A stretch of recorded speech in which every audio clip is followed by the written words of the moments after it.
Good morning. I'm Nancy Kragh. My dad was Major Clarence White. He was an Army doctor posted to the Philippines in 1939. Philippines was a very desirable posting. Stotzenberg Hospital was the newest and most up-to-date Army hospital outside the U.S. Manila was the Pearl of the Orient. It boasted wide streets. The new design, the modern design of Manila was patterned after cities like Washington, D.C. and Paris. We lived inside Fort Santiago, which was itself inside Intramuros. Intramuros was an old Spanish city built in the 16th century. For the military stationed in Manila, it was a great place. There were polo games. The Army-Navy Club had a very active social schedule. Household help was very affordable. We had a houseboy and I had an ama. However, in early 1941, all dependents were ordered evacuated back to the United States. So my first memory as a child was in May of 41, leaving Manila with my pregnant mother from Pier 7, boarding the USAT Washington, headed back to the States. After they got the order to evacuate dependents, my parents one day went outside and took turns taking pictures of each other with me on their lap. This is the picture of me with my father, and it's the only picture I have of me with my father. The period from December 7th through April of 1942 was one of great change. Within 8 hours after the Japanese bombed Pearl Harbor, they bombed the Philippines. They took out most of the Army Air Corps planes on the ground in Clark Field. Those men suddenly became infantry soldiers. My dad was with the 31st Infantry Medical Corps in Manila, and which moved down the Bataan Peninsula with the troops as the war progressed. They established 2 field hospitals near Mariveles at the tip of the Bataan Peninsula. One consisted of bamboo and grass sheds. The other was cots in the open air with mosquito netting strung through the trees. There were 7,000 patients in those 2 hospitals at the time General King surrendered Bataan in April of 1942. Many of the men were suffering from disease and malnutrition, in addition to war wounds, because they had been on half rations since January, and by March there was no meat in the diet, which had become one of rice and soup. 5,500 of those patients were required to walk in the Bataan Death March. Most of them died. My father survived the march, and after a short time at Camp O'Donnell, was interned at Cabanatuan Prison Camp. Cabanatuan was the beginning of 3 years of starvation, torture, disease, and death for the POWs. Food became an obsession. The men made up recipes and menus and even created fantasy cookbooks. They formed Kwan groups of 4 to 6 men who would kill any small animal that came their way, including rodents. They would scavenge whatever they could find and then share it with their Kwan group. This picture was taken in Cabanatuan, probably in late 42 or early 1943. It's a group of 7 doctors. My father is in the back row in the middle, in front of the little hut that they lived in while they were at Cabanatuan. I never found out why this picture was taken. My mother got a copy of it after the war. When I asked her about it, she couldn't remember how she had gotten it. Later, after my mother passed away, I found one of the other men in that picture who had survived the war. He also had that picture, could not remember how he had received it. But he said one day the Japanese camp doctor came over to their side of the camp with a camera and just told somebody to take that picture. During this time, as I said, food was scarce. They occasionally received Red Cross boxes, most of which were kept by the Japanese and not given to the men. There was one structure that was assigned as a hospital ward, which the men called the Zero Ward. And the reason they called it the Zero Ward was because they said that was the probability of getting out of it alive. There was little to no medical equipment or medicine. My father's friend Carl, that I met after the war, told me that at one point they received a shipment of quinine from the Japanese, but it wasn't enough to cure everybody who had malaria. So they had to make a decision. Would they give everybody an equal dose, or would they give less sick men a larger dose and withhold it from the men who they thought would not survive even with the medicine? The decision they made was to give everybody a small dose. And this man, 50 years later, was still questioning whether they made the right decision. Malaria, dysentery, and beriberi were rampant. I don't know much about my father's health other than he had malaria at one point in time, but survived it. Beginning in 1942, the Japanese started transporting the healthier POWs on ships now known as hell ships to Japan, Korea, and Manchuria to be used as slave labor in mines and factories. All of these ships were unmarked, and several of them were bombed and sunk en route to Japan. The death rate among the prisoners of the Japanese during the war was 40%. By comparison, the death rate of prisoners of war of the Germans was 4%. The prisoners that were too sick or too injured to be able to work were left at Cabanatuan, and most of the medical people were left there also to care for them. During this same period of time, my mother gave birth to my sister in November of 1941.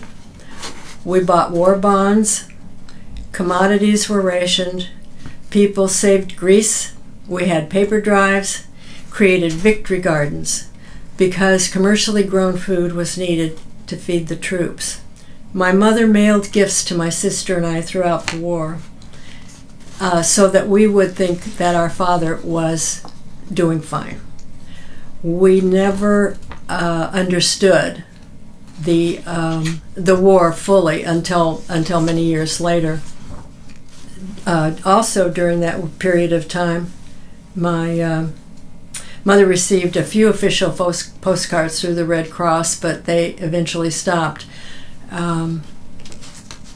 My father had been declared MIA initially, so for a year my mother didn't know what his status was. After a year, she was notified that he was then POW, so she at least knew he was alive. Meanwhile, at home, the Army confiscated the 8mm movies that he had taken of their travels in the Philippines prior to the war.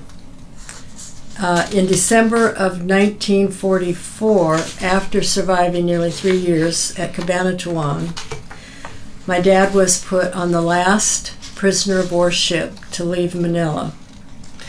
He was on an infamous series of ships, the Orioco Maru, Enora Maru, and Brazil Maru.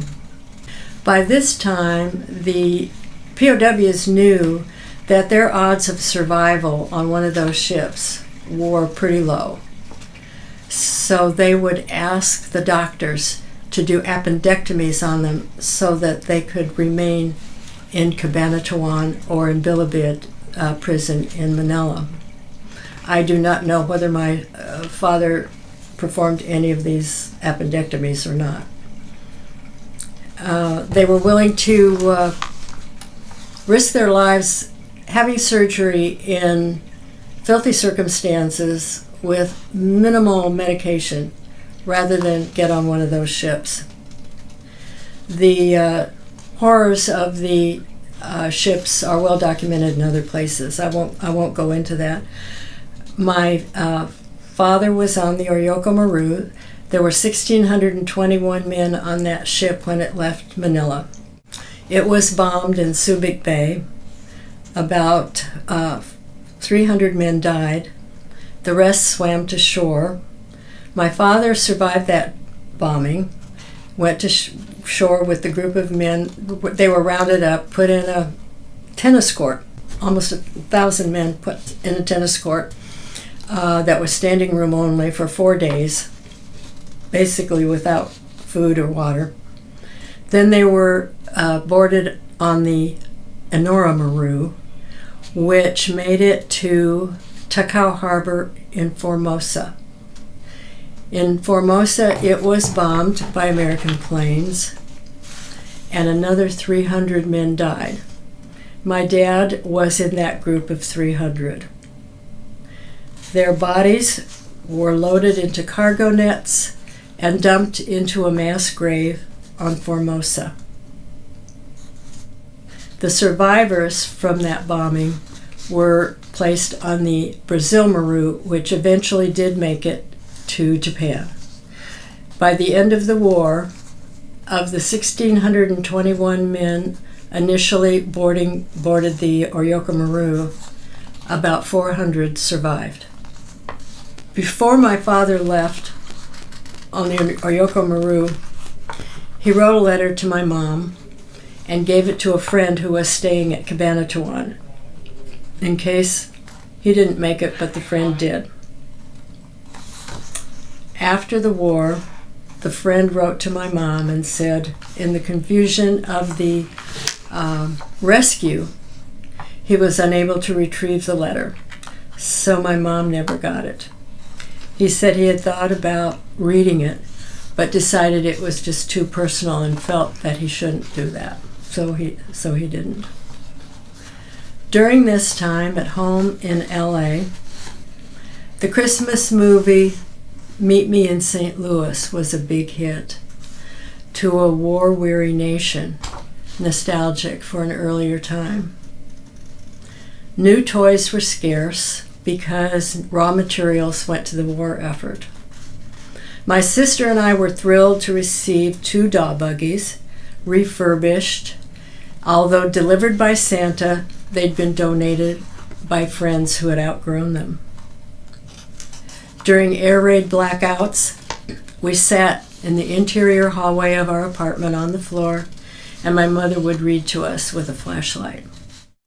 In the spring of 1945, my mother was finally notified that my father had died.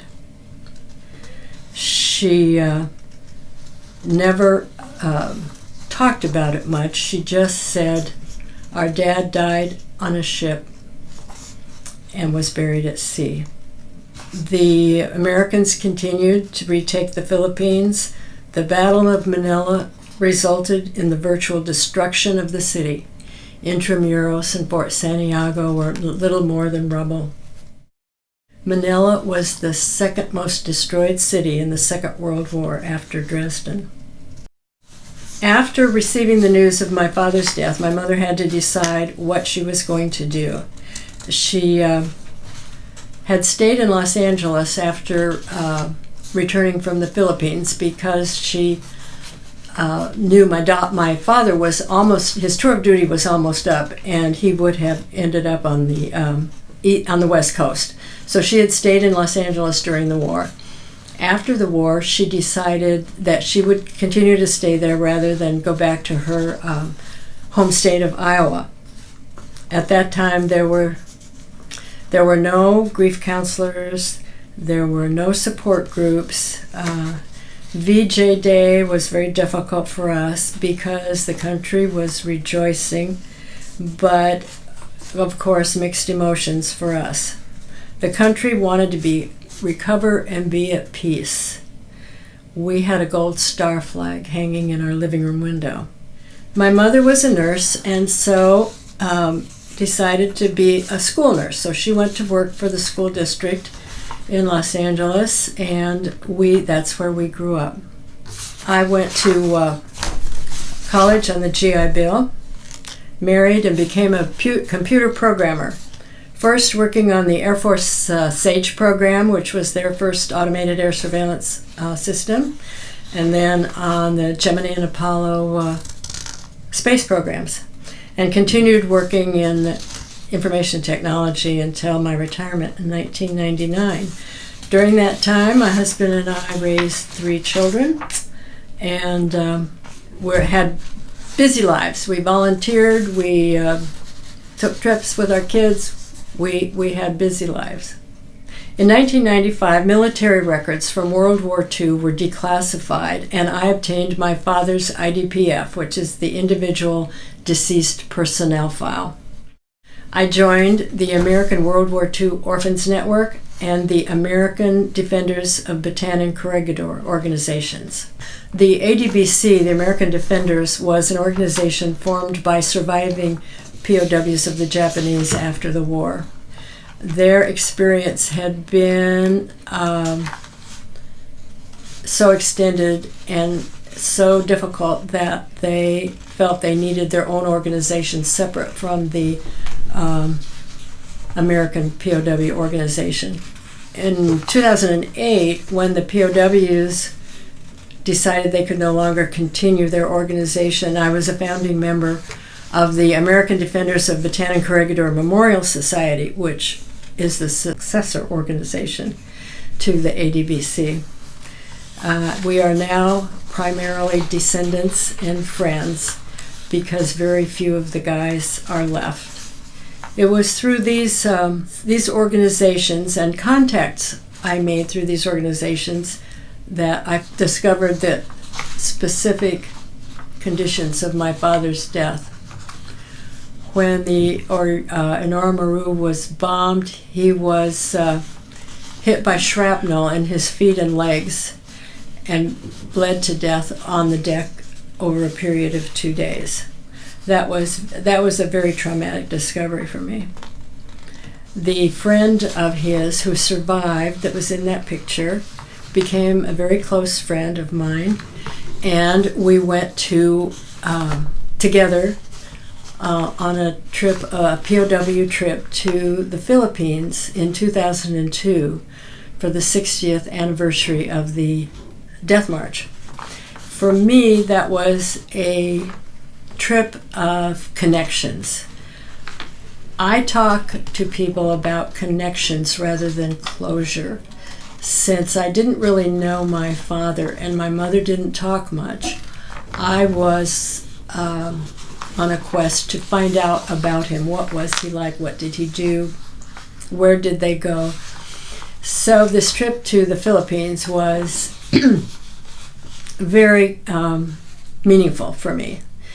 I went to Fort Santiago, which had been rebuilt, stood on the wall, and took a picture looking across the Pasig River at the skyline, which still had one building in it from World War II, from before World War II, that had been in a picture my dad had taken from the top of that wall. I shot the rapids up to Pasigan Falls, where my parents had shot the rapids, and my dad had taken 8mm movies. He was quite the photographer, and in fact, the Army confiscated his movies during the Second World War, but returned them to my mother after the war. We, of course, visited the Manila American Cemetery, which holds 17,000 graves, and my father's name is on the walls of the missing, on which there are 32,000 names. The Manila Cemetery holds the largest number of American World War II dead of any cemetery in the world. In 2010, after several years of consultation with the ADBC POWs, Japan, the country of Japan, began a series of friendship and reconciliation trips. And I was privileged to be invited to go on the first trip. That was also a very memorable trip because although my dad didn't make it to Japan, that was a country that clearly affected the rest of my life, and was very meaningful to me. We, at one event, the foreign minister formally apologized for the treatment of the POWs during the Second World War.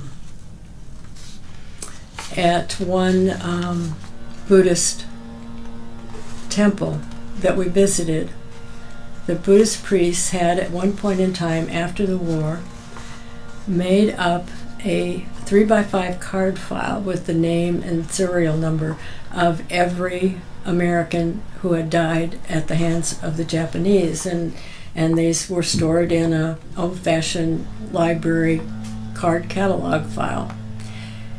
And it was very interesting because I hadn't really thought about or cried about my dad for years, but when I took that card out of the file and saw his name on it, the tears just came. And guess whose picture was in the paper the next day? But